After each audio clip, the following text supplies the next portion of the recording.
for the past 8 years, registered members of political parties, but the newly formed UDA is also fast building its support base. At least as of now, parties have more than doubled their registered members in the last 8 years. This signals a growth in the recruitment of members that are critical in nomination.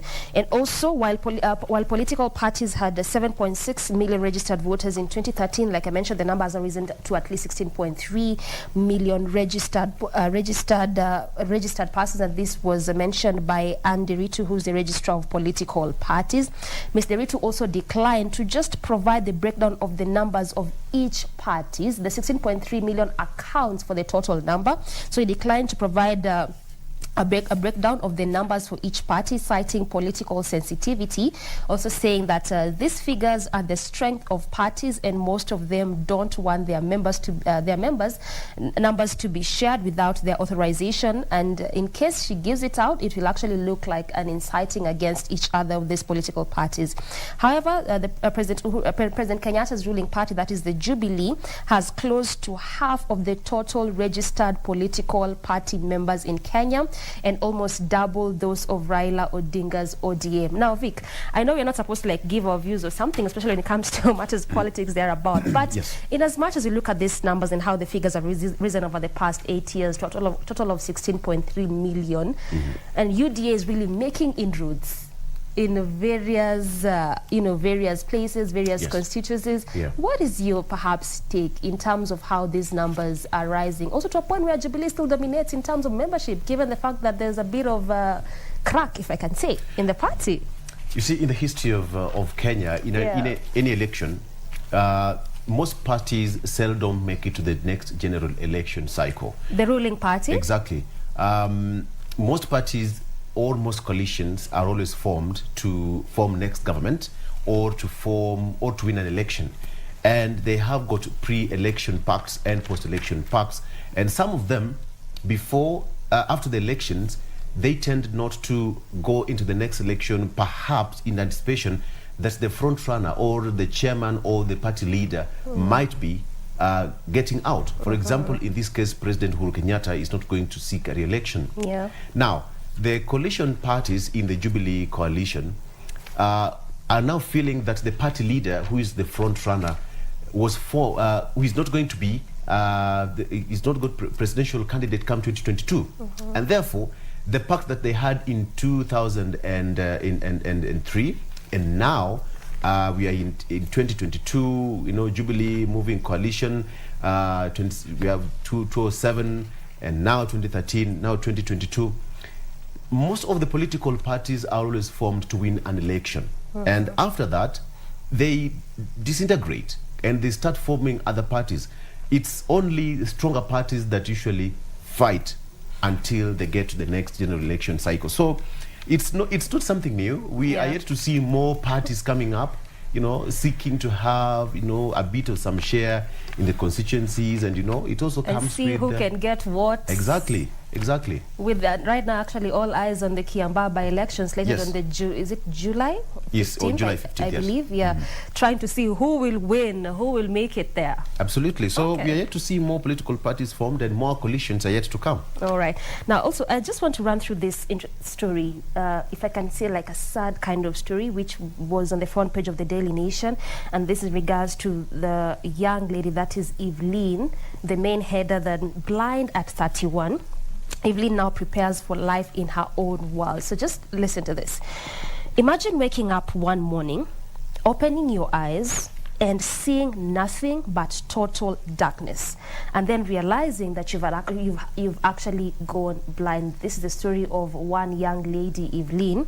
That is what happened to her. That was last year. Now, a few months later, she has overcome self-pity and depression and is looking forward to her new life. So Evelyn completely lost her sight after being sick for 6 months.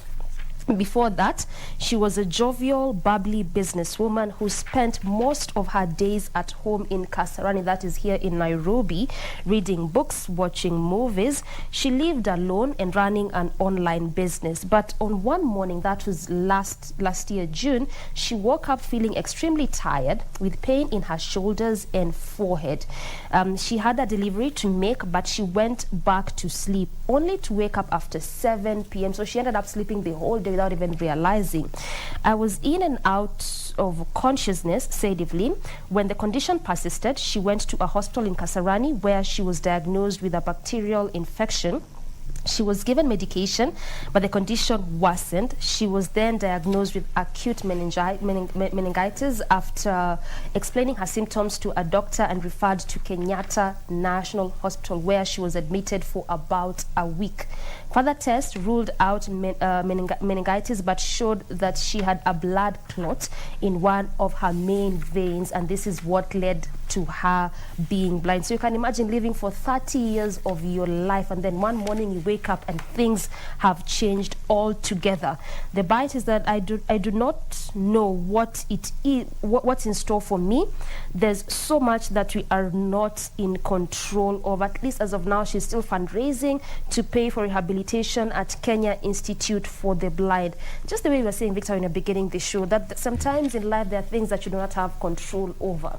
And even if you break a leg or a bone, there's just nothing you can do about it, because how then do you explain it? For 30 years of your life, you've just been okay. Nothing has been showing off. And then one morning you wake up and life has changed completely, totally, and there's nothing you can do about it. This is the story of one young lady, Evelyn. Yeah, that's what they say, and they ask, what is life? What is life? What is life? All right. So, still continuing with our... there's a story here. Take suspected witches to church. MP Mwambire tells Kilifi residents. All right. In the coastal regions, there have been a lot of attacks on elderly people in that particular area. And the Ganze MP, excuse me, Teddy Mwambire has welcomed a proposal by Kilifi Governor Amason Kingi to take the elderly seeking asylum at the Kaya Godoma Rescue Centers, the new SK Church in Jija. Now they say that most of these elderly people are usually attacked, killed, after being accused of witchcraft. But it came out that some of these elderly people were being killed by their kin, either by their sons, just for them to secure their land. So you kill your father, your grandfather, just for you to get that piece of land. Let me tell you something, people. It's all vanity. It's all vanity. It's all vanity. It doesn't help. You can have 20 million acres of land, but at one point, it's just a very small space that you will occupy, if you know what I'm talking about. So it's all vanity. It's all vanity. You don't have to kill someone to own, 20,000 acres of land. What for? Yeah, and I wonder, where did the place of working hard go to? That you really just imagine you can, what someone worked for. I mean, even if it's your parents, what someone worked for, like when they're giving it should be out of relation. You understand? They have decided that you've been a good daughter, you've been a good child, a good son, so let me give it to you. But just wanting to take it by fire, by force? It doesn't help, because let's take it this way. Your father is perhaps 89 or 92 for that reason. You can imagine how long that old man worked just to acquire that piece of land, and you are 3 or 4 sons, and the mzee just decided to do his due diligence to give each and every son a portion. So you wake up in the morning and say, mzee, you don't deserve this, so I'm going to make sure that you're dead before I run away with this one. Let me tell you, you'll not go away with it. The mzee will be dead, yes, but you'll also go behind bars. So you have nothing to gain. You have nothing to gain. That's why it's called all vanity. Work hard, get yours rightfully, and enjoy. I mean, it's as simple as such. Mzee worked hard for whatever he's owning. So if you're lucky enough to get a piece of it, thank your lucky stars. Thank your lucky stars. All right. So we to take a break, right? Yes. Time for that first break, but when we return, more of what is happening inside the different dailies that we have. So stay with us.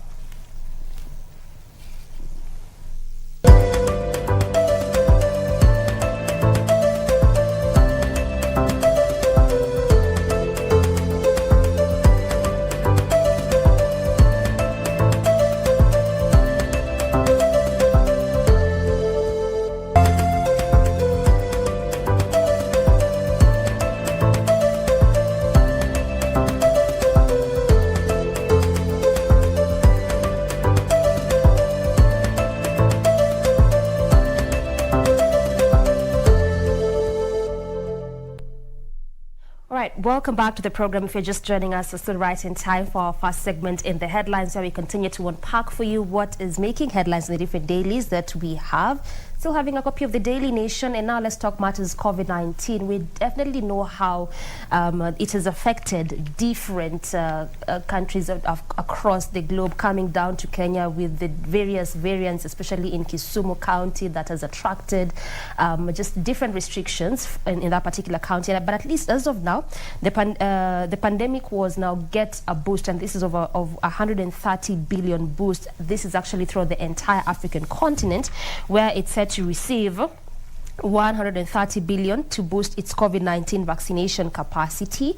MasterCard, which is a Canadian foundation, and the Africa Centers for Disease Control and Prevention partnered to provide this funding. The partnership will support countries to buy vaccines for 50 million people, ensure they are deployed to needy populations, and expand countries' vaccine manufacturing capacity for a period of 3 years. Announcing the deal yesterday, the two organizations said the move will ensure the AU's target of vaccinating 60% of the continent's population by the end of 2022 is actually achieved. So that this is what these two entities are doing, at least to make sure that everyone can get vaccinated if at all that is possible. Away from matters COVID-19, how about we come to education? And this is also based on what the CS said yesterday while addressing the press in regards to paying of school fees by parents. And he has now directed principals, to send home all students with fee balances until all the money is paid. But then how will principals know the financial status of parents they don't even interact with? This is impossible. They will just send away all students with balances. Professor Magoha knows all too well that most parents can't afford these fees that he's directing them to pay, given the fact that how COVID-19 definitely just throw things off balance, and how most parents now had to focus on buying food and perhaps more needed stuff compared to paying of school fees. But that is just the latest directive from the CS, saying that now principals should send away students home for those that have not paid fees. But in as much as that is what he said, but parents also have they have their own concerns and have raised their own concerns, and now they want the education CS to crack down on school heads. They said were charging extra levies of up to 12,500 in violation of fees guidelines. So in as much as he wants the parents to pay fees or else their students will be sent at home, parents also want the CS to crack down on principals or school heads who are introducing new fees that, again, parents need to pay. Victor, this is, I think, something that we've really witnessed across, just in the education sector. You would hear parents saying that my kid, this was the fees, but when the school term comes to an end, there's just something extra that they need to pay for. And now, given how COVID-19 has really thrown things off balance, right now parents just have to, most of them rather, are focusing on what can I eat, what can my children eat, and then there's this introduction of a new levy. But then again, also fees have to be paid because schools have to run. Absolutely, there's no way about it. And you see yesterday, just the other day, CS Magoha said that parents must now pay third-term school fees. Yeah. The government was a bit lenient, and the government had to be lenient either way because of the ravages of the pandemic. But then now, the systems must run. Exactly. And he said that some of the parents were now taking advantage of the situation not to pay school fees. You see, much as, the government is understanding that things are tough, school operations must also run, and students must be in school. But then now, some have also been complaining that some schools have been adding extra levies the way you put it. Yeah. I don't know how this works. A month or so ago, there's a parent who told me that their students or their kids are always demanded to carry a bucket or a basin every single time they go back to school, every time. And in some places even told to, in addition to that, to also carry water. Carry water, okay? This is a boarding school, name withheld, that they, almost over 1,000 students, and each and every one of them must carry a bucket or a basin when they're going back to school. And they don't see where these things go to. So they wonder, za kufanya nini? You know, that's a question wanakuwa wanajiuliza. So wanaenda kuosha wapi exactly? We don't know. But anyway, that's how schools operate, and things has to be done anyway. Things must run. All right. So let's also flip pages and take a look at what's making the headlines on the Standard newspaper with me here. The headline says that why it's race against time for Uhuru. Why it's race against time for Uhuru. President Kenyatta has 13 months to cement his legacy on development, change the constitution through BBI, and navigate the heated succession politics. And that also story continues therein in the Standard newspaper. And now, budget. Why there is nothing to smile about? This is it. For every 100 shillings collected in taxes, 70 shillings will go into servicing debt, leaving a meager 30 shillings to fund all other needs. So you spend 100 shillings, 70 shillings will be used to service the debt. That is why our our debt ceiling will always be high. You will always feel that pinch, because the government is trying to service the debt that it had and the money that it borrowed to service some of the services and to implement some of the projects that it started, and now we will have to pay that. All right. And there's an article saying that being an African is not about black skin. Wakenya Clewis, a US-based Kenyan singer and social influencer, has friends and strangers intrigued by the controversial lifestyle. He says that for you to be an African, you don't have to have a black skin. You can be an African even in the mind. Okay, there is this article here that Magoha, that is CS for Education, seeks to make PE compulsory. It was high time, Doreen. It was high time. But PE was compulsory. Way back then it was. Yeah. I mean, they say, what is that? They say, too much work with no play makes who? Sorry. Makes everyone a dull person. It's important. But it's important to have that play. You can imagine in a class, this is you got there in the morning, you've had double maths lessons. Yes. In high school, after that, kuna pia chemistry. And then biology. And then there's no PE. Then there is no How PE. now? I mean, physical education and sports policy for basic education to be launched today by the CS. By today. And by the CS for Education, who seeks to make the subject compulsory and taught like other regular disciplines. You know what? You remember there's called a beanbag? And there is this, how do you call it, the hula hoop or what? Yeah, hula hoop. Exactly. Exactly. And we used to have, the relay that boys would run from this side to the other side. Exactly. And teachers would actually monitor how students were performing. And there were even competitions for that. Exactly. And people awarded just to show you how, you see the way you can be in class, you performed so well in maths or whichever subject, then you are actually awarded. The same also used to happen for PE classes. It used to happen. Like you ran, it was a relay or short race, whichever, kuna some awards. It makes you feel like, I may not really be good in class in this capacity, but at least I'm good in this other capacity. This is interesting. Why have they done away with it? Ladies would be in some particular corner, playing the kora, it's called, the stones, in an open field. Some were jumping the bladder, or the rope, for 1 hour in the field. Boys would be bare-chested. If you don't have a vest, munacheza football hapo with teachers just there. It was amazing, and and actually I remember even when I was in school, in high school, anytime ilikuwa nafika ni time ya PE lesson, you feel excited and you feel like there were those who felt like I mean nataka tu bado kuendelea kusoma. Imagine teachers will come and get you out. They will tell you this is PE time. Go outside. Nasikia kengele nalia, PE imeisha, back to class. You feel like why? It will be good. You go back to the class, you're sweating, you are energized and all that. So I think it's a good venture. Your it's mind a good is also active as at that point. Exactly.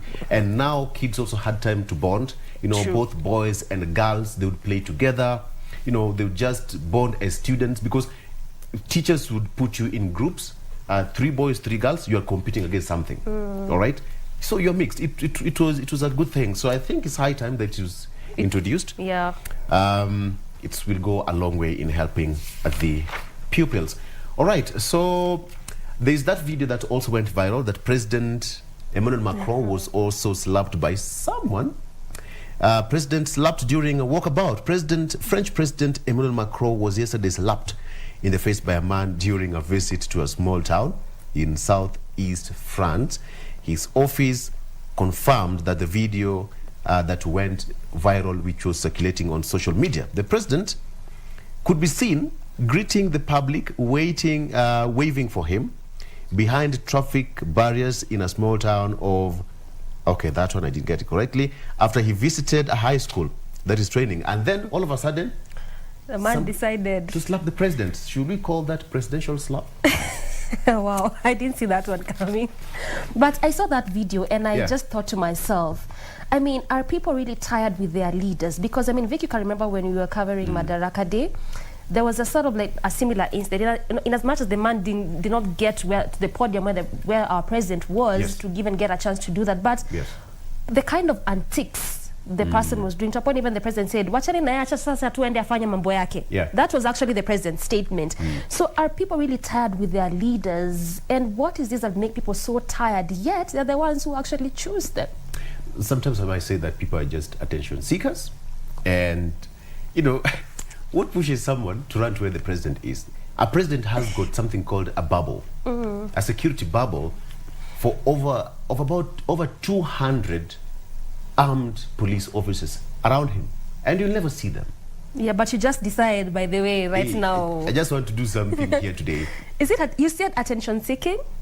Is it attention seeking, or is this just, I'm just tired? Some people are just having fun. Just having fun. But, some of these people, they don't go anywhere. They're just restrained. There's nothing much you can do unless you're a serious threat to any dignitary or, some leader of some sort. That is the time that you will be dealt with accordingly. But just like, for example, whatever you saw in Kisumu, the guy ran from the other across the field. Imagine all through up until he got almost there to the front. He was just having fun. There was nowhere you could go. All right. So, with the 1.2 trillion shillings debt bill, Yatani must borrow from Peter to pay Paul. That is according to the standard there. Kenya's 1.2 trillion shillings debt will be settled in the next 12 months. Is so deep that taxes alone can solve this mess.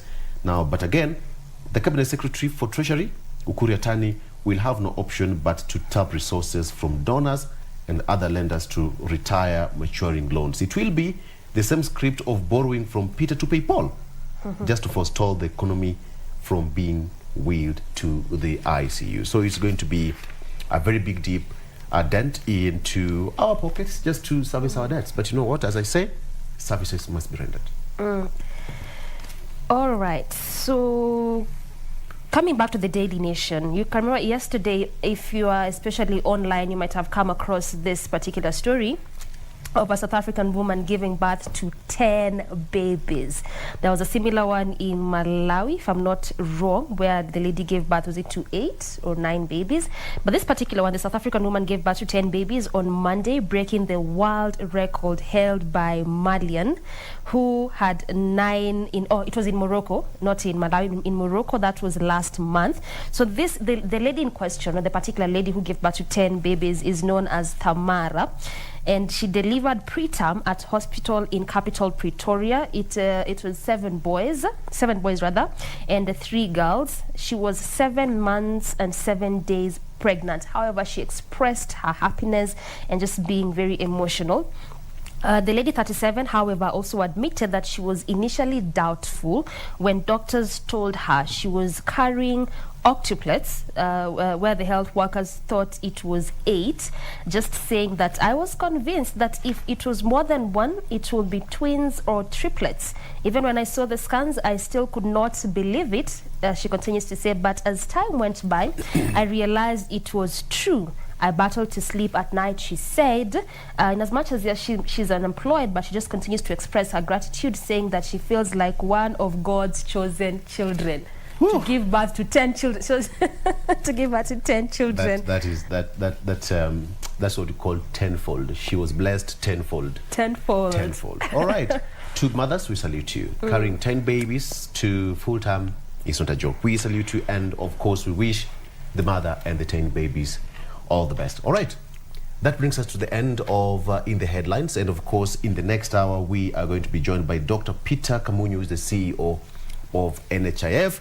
We have got a candid discussion, matters NHIF and matters universal health coverage. You don't want to miss that. That is coming up in a bit. We are taking a break. We'll be right back.